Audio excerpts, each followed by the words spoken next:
नमस्कार मित्रांनो आणि भाविक भक्तांनो. भारतीय संस्कृतीमध्ये प्रत्येक सण, प्रत्येक महिना आणि प्रत्येक परंपरेमागे एक सखोल वैज्ञानिक आणि धार्मिक अर्थ दडलेला आहे. आणि आज आपण जाणून घेणार आहोत एका अतिशय विशेष महिन्याबद्दल, जो दरवर्षी येत नाही, पण जेव्हा येतो तेव्हा संपूर्ण वातावरण भक्तिमय करून टाकतो. तो महिना म्हणजे आपल्याला समजलेच असेल, अधिक मास किंवा पुरुषोत्तम मास. अधिक मास का येतो? त्याला मलमास का म्हटले जाते? भगवान विष्णूंनी या महिन्याला पुरुषोत्तम मास कसे बनवले? या महिन्यात कोणती पूजा, कोणते व्रत आणि दान धर्म यांचे नियम का पाळले जावेत, कसे पाळले जावे, याविषयी या व्हिडिओमध्ये आपण माहिती पाहणार आहोत. आणि अधिक मास वैज्ञानिक महत्त्व काय आहे? आजच्या या व्हिडिओमध्ये आपण अधिक मासाची संपूर्ण माहिती सविस्तर जाणून घेणार आहोत. म्हणून व्हिडिओ शेवटपर्यंत नक्की पहा. अधिक मास म्हणजे काय? हिंदू पंचांग हे चंद्राच्या गतीवर आधारित आहे. आपण इंग्रजी कॅलेंडरमध्ये सूर्याच्या गतीनुसार 365 दिवसांचे वर्ष मानतो. पण हिंदू पंचांगातील 12 चांद्र महिने मिळून साधारण 354 दिवस होतात. म्हणजेच प्रत्येक वर्षी जवळपास 11 दिवसांचा फरक पडतो.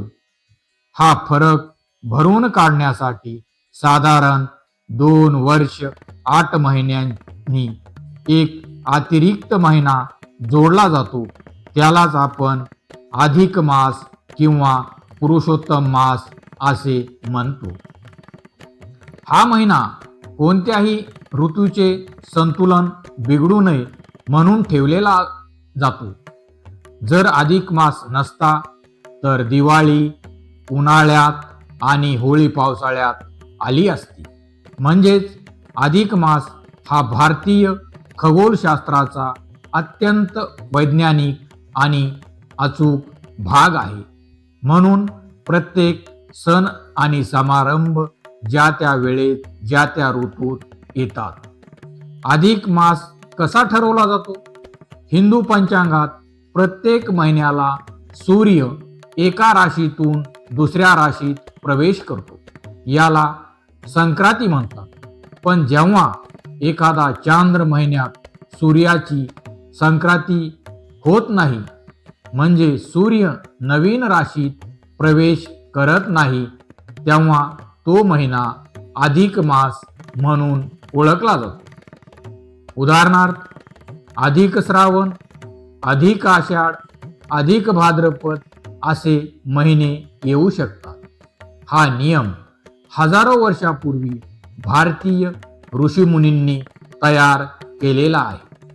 आज वैज्ञानिक आधुनिक युगात देखील ही गणिते कौतुकास्पद आहेत. अधिक मासाला मलमास का म्हणतात? पुराणानुसार पूर्वी या महिन्याला कोणताही देव स्वीकारत नव्हता. कारण हा अतिरिक्त महिना असल्यामुळे त्याला अशुभ मानले जात होते. लोक या महिन्यात शुभ कार्य करत नव्हते. लग्न, गृहप्रवेश, मुंजी यासारखी कार्य टाळली जात होती. म्हणून या महिन्याला मलमास म्हटले जाऊ लागले.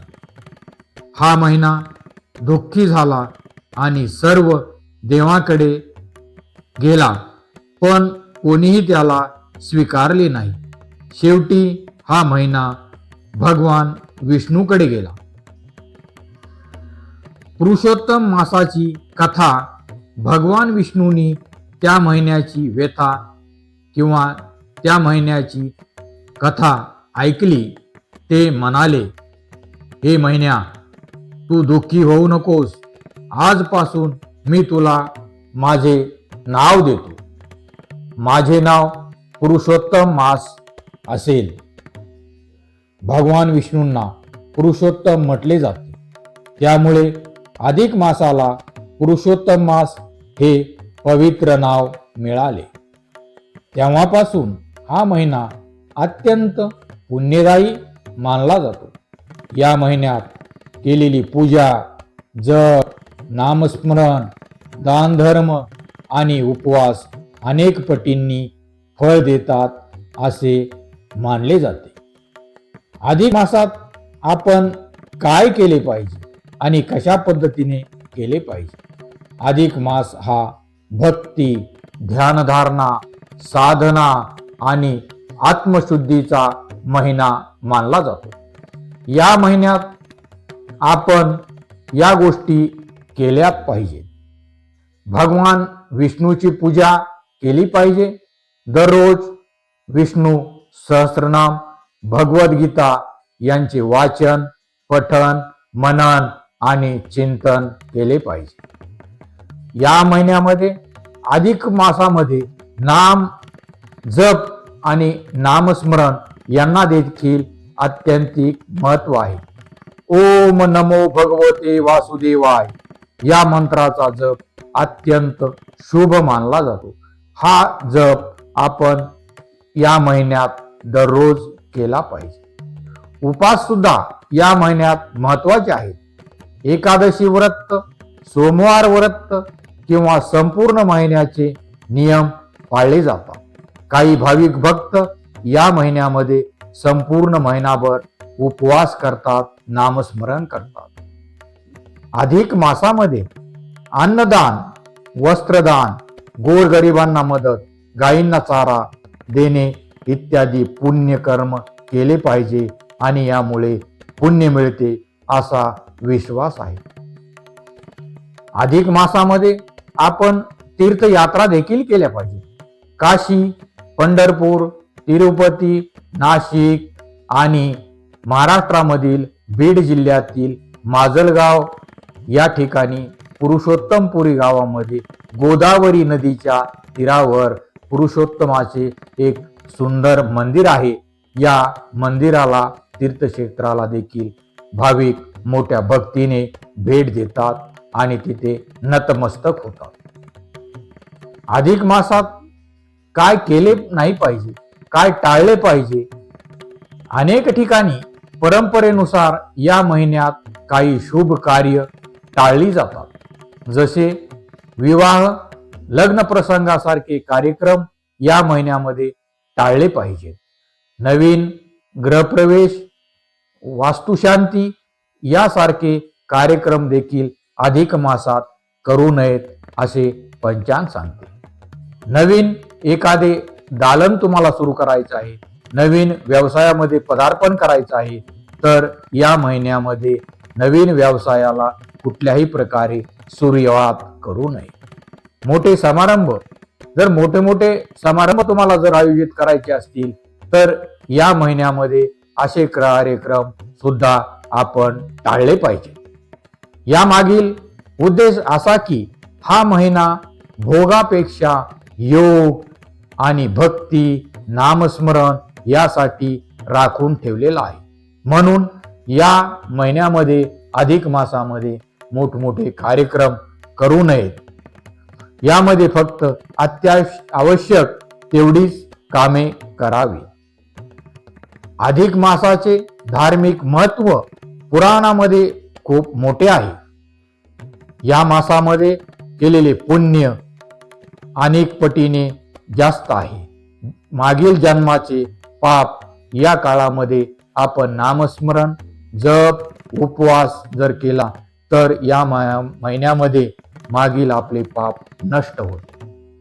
या महिन्यात गीतेचे पठण करावे, विष्णूचे पूजन करावे, तुळशी पूजन करावे, दीपदान करावे, नदी स्नान यांना विशेष महत्व आहे. अनेक भक्त संपूर्ण महिनाभर सात्विक आहार घेतात.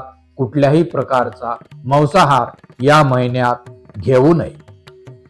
वैज्ञानिक आणि सामाजिक महत्व सुद्धा या महिन्याला प्राप्त झालेले आहे. विज्ञानाची जोड सुद्धा आपण अधिक मासाला दिलेली आहे. अधिक मास केवळ धार्मिक नाही तर वैज्ञानिक दृष्ट्याही महत्वाचा आहे. पूर्वी लोक सतत शेती आणि कामामध्ये व्यस्त असायचे, म्हणून वर्षातून एक महिना मानसिक शांतता, संयम आदी साधनेसाठी ठेवण्यात आलेला होता. वर्षभर आपण ज्या कटकटीत असतो, चिंतेत असतो, हमेशा कामात असतो, म्हणून हा महिना फक्त आत्म्याला शांती, मनाला समाधान मिळावे यासाठी याची वैज्ञानिक जोड लावलेली आहे. उपवासामुळे शरीराला विश्रांती मिळते.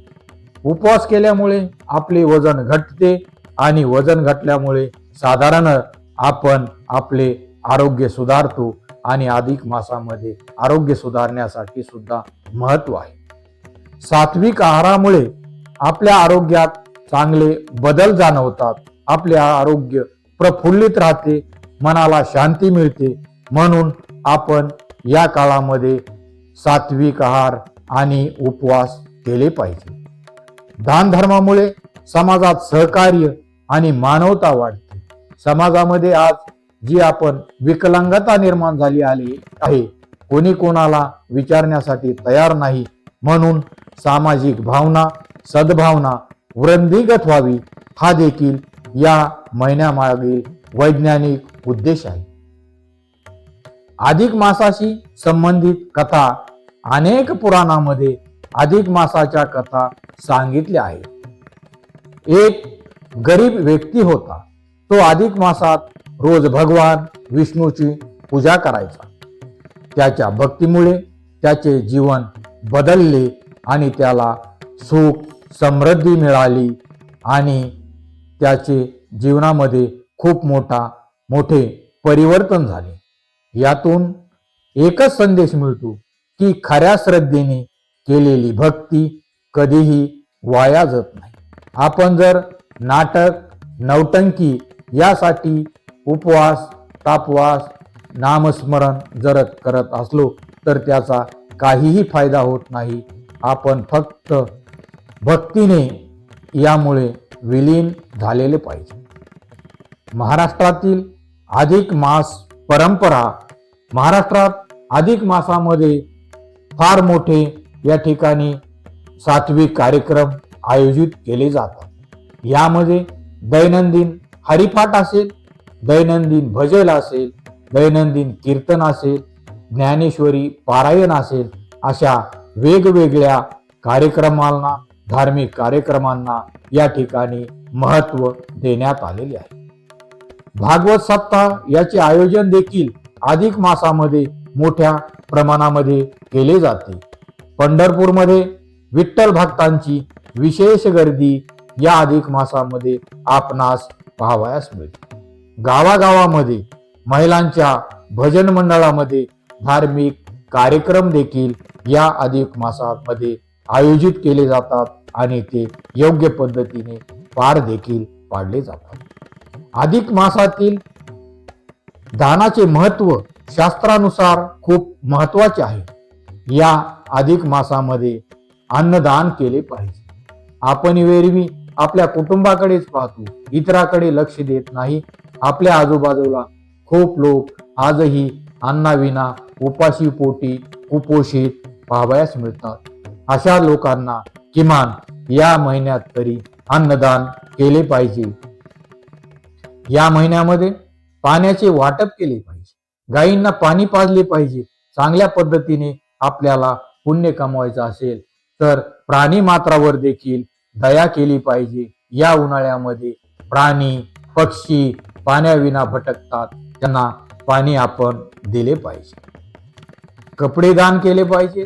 आपण मोठमोठे सूट, भारी भारी कपडे वापरतो, पण समाजामध्ये आज कित्येक लोक असे आहेत की त्यांना व्यवस्थित कपडे देखील घालायला नाहीत.